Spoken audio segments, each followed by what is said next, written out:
भगत कहैया बाबा डमरू वाला। डमरू डम डम डमक रहल अछि नाचे भूत बैताल।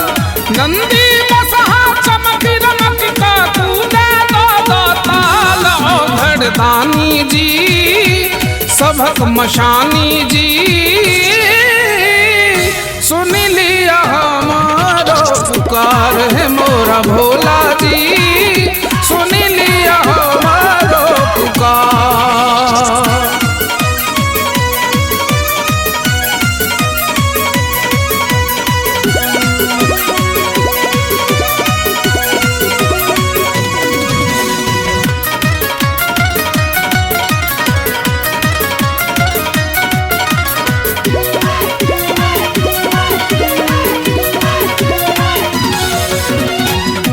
आंगन बहारी हम करब चाकरी।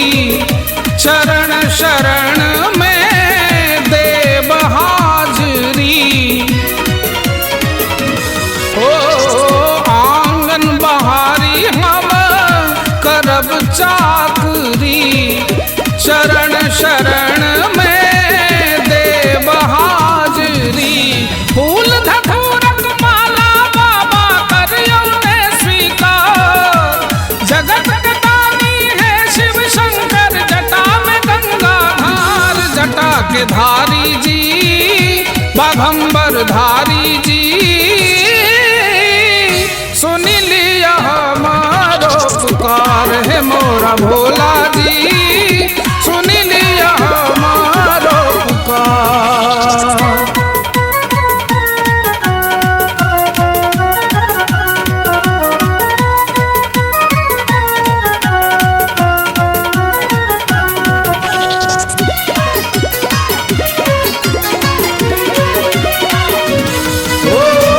चमकी रहल अछि माथे चंदा। छलकी रहल अछि जटा बीच गंगा। ओ चमकी रहल अछि माथे चंदा। छलकी रहल अछि जटा बीच गंगा। नीलकंठा धारी बाबा करियो कने विचार। कुंजन आंगन आविन पावे बनल छै लाचार। दीन के पालक जी दुष्ट संहारक जी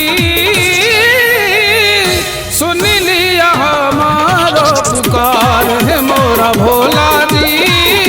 सुन लिया हमारो पुकार। वैद्यनाथ दुखहारी बाबा करियो हमर उद्धार।